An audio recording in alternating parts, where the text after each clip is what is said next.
आज हम रघुवंश के 13वें सर्ग के श्लोक संख्या 27 की व्याख्या एवं अनुवाद करेंगे। श्लोक संख्या 27 में जो माल्यवान पर्वत है उस पर राम के निवास के समय जो वर्षा काल प्रारंभ हो गया था और उस समय सीता के वियोग में राम की क्या दशा हुई इसका वर्णन पुष्पक विमान से लौटते हुए रावण वध के पश्चात जब लौट रहे हैं भगवान राम तो वही सीता को ये सारा का सारा वर्णन जो है वो कर रहे हैं। तो ये जो श्लोक है श्लोक संख्या 27 इसमें माल्यवान पर्वत पर निवास करते हुए वर्षा काल के समय कदम्ब पुष्पों का सौरभ और मयूरों की मधुर वाणी किस प्रकार असह्य हो गई थी इसका वर्णन राम ने किया है। और ये जो माल्यवान पर्वत है जैसा कि मैंने पूर्व के व्याख्यान में भी आपको बताया था कि यह संभवतः विंध्याचल की शाखा है। वाल्मीकि जी ने अपनी रामायण में किष्किंधा कांड में इसका उल्लेख किया है और कहा है कि बाली को मारने के बाद और सुग्रीव का अभिषेक करने के उपरांत राम ने माल्यवान पर्वत पर निवास करते हुए किया और लक्ष्मण से वार्तालाप किया। तो ये सब प्रसंग वहाँ पर आते हैं। तो इसका अभिप्राय ये है कि माल्यवान पर्वत पर राम ने निवास किया था। तो प्रसंग में आप लिखेंगे कि इस श्लोक में माल्यवान पर्वत पर निवास करते हुए सीता के वियोग में राम की वर्षा काल में जो स्थिति हुई थी उसका वर्णन किया गया है। और ये वर्णन राम पुष्पक विमान से रावण वध के उपरांत लौटते हुए सीता से कर रहे हैं, सीता को अपने मन की बात बता रहे हैं।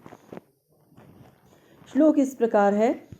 गंधश्च धाराहत पल्वलानां कादम्बम अर्धोद्गत केसरंच स्निग्धाश्च केकाः शिखिनां बभूवुर् यस्मिन् असह्यानि विना त्वया मे। अन्वय देखें इसका। यस्मिन जिसमें, पहले अन्वय ही बता देती हूँ। यस्मिन धाराहत पल्वलानां गंधश्च अर्धोद्गत केसरं कादम्बं च स्निग्धाः शिखिनां केकाश्च त्वया विना मे असह्यानि बभूवुः। संस्कृत व्याख्या है। यस्मिन् माल्यवतः श्रृंगे, जब माल्यवान पर्वत की जो चोटी है उस पर धाराहत पल्वलानाम, धाराओं के, धारा जो वर्षाकालीन जो जल है उसकी धाराओं से आहत का अर्थ हुआ ताड़ित। जो जब वर्षा की ये ताड़ित जो शब्द आया है इससे पता चलता है कि वर्षा की धाराएं इतनी ज़्यादा थी और इतनी मोटी थी, वर्षा इतनी तेज थी जिसके कारण कि वो जो यहाँ पर उनकी धाराओं से जो तालाब था वो ताड़ित हो रहा था, इतनी तेज धाराएं गिर रही थी। तो तेज वर्षा का यहाँ पर संकेत है। तो जलस्य धारा भी धाराहत पल्वलानां, धारा भी आहतानां पल्वलानां जलाशयानां। तो धारा का अर्थ हुआ जल की धारा, वर्षा के जल की धारा, उनसे आहतानां ताड़ितानां अर्थात ताड़ित हुए, आहत हुए, पल्वलानां अर्थात जलाशयों की, गंधः आमोद सुगंध जो होती है, जो सूखे हुए तालाब में उसकी जो मिट्टी है वो जब भीगती है वर्षा के जल से तो जो एक सुगंधित वातावरण हो जाता है और उसकी सुगंध से जो मनोदशा होती है, यदि प्रेमी साथ है तो सुखद मनोदशा होगी और यदि वियोग में है व्यक्ति तो वह दुखी होगा।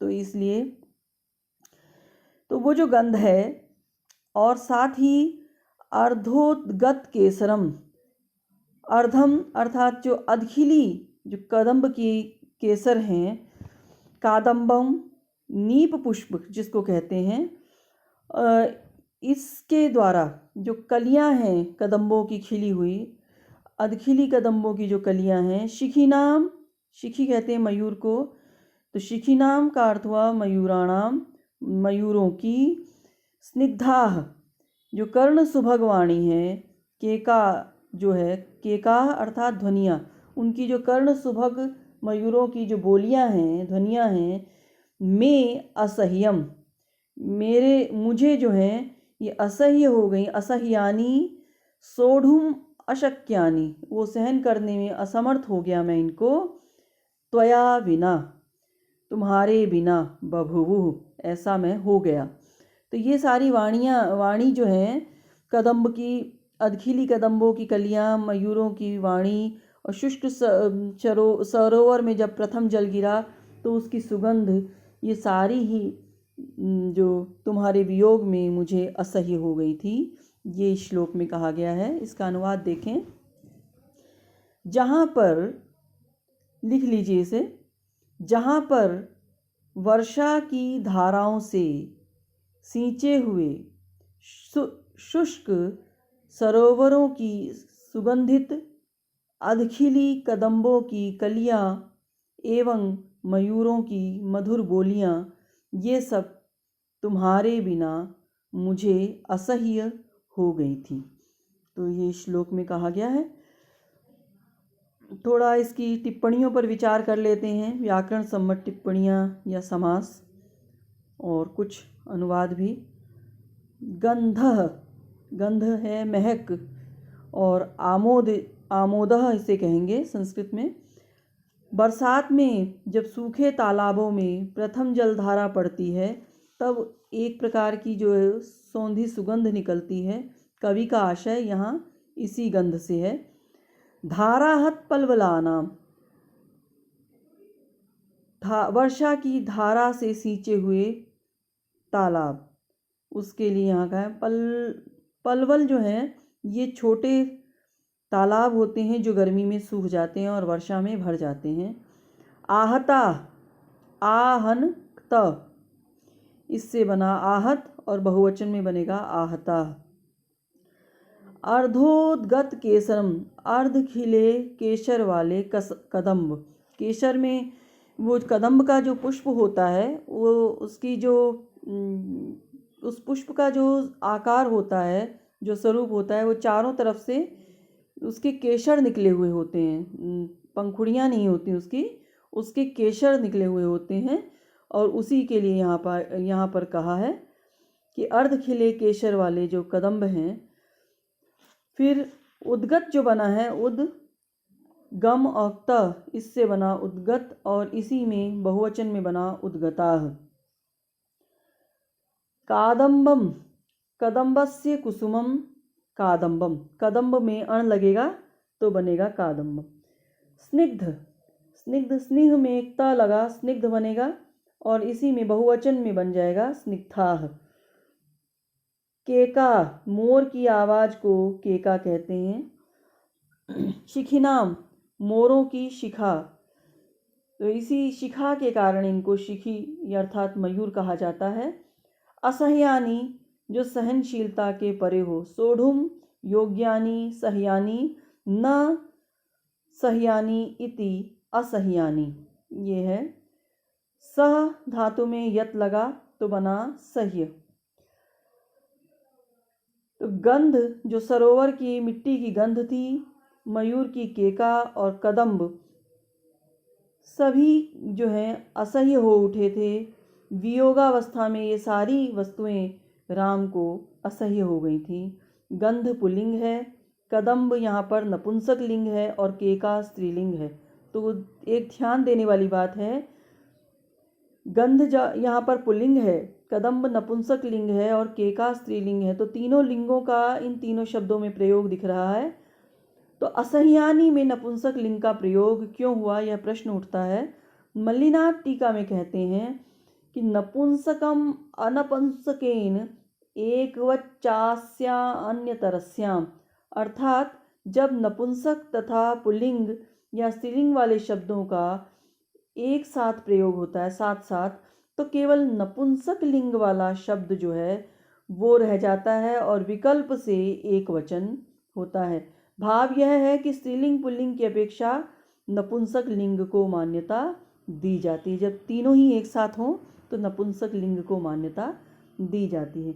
बभूवुः, ये भू धातु में लिट लकार और बहुवचन में ये बना है, इसका अर्थ है हो गए। त्वया विना, तुम्हारे बिना, यानी कि सीता के बिना। तो यहाँ पर बिना के योग में त्वया में तृतीया विभक्ति हुई है। पृथक, बिना इत्यादि के योग में द्वितीया विभक्ति भी होती है, किंतु यहाँ पर प्रसंगवश तृतीया विभक्ति त्वया में हुई है बिना के योग में। और जहाँ तक अलंकारों की बात है तो यहाँ पर विनोक्ति अलंकार है। जहाँ एक के बिना दूसरे की शोभा न हो वहाँ यह अलंकार होता है। सीता के बिना वर्षाकालीन ये जो वातावरण था, वन था, उसकी शोभा राम के लिए असह्य थी, इसलिए यहाँ पर विनोक्ति अलंकार है। तो इस प्रकार माल्यवान पर्वत का ये वर्णन का प्रसंग चल रहा है। 26वें श्लोक में भी उसी का प्रसंग था। और यहाँ इसमें राम सीता से अपने वियोग की दशा का वर्णन कर रहे हैं कि उन्होंने ये समय किस प्रकार व्यतीत किया। तो ये व्याख्या आप तैयार कर लेंगे, प्रसंग सहित अनुवाद लिखेंगे और जब असाइनमेंट दिया जाएगा तो लिख करके दिखाएंगे। धन्यवाद।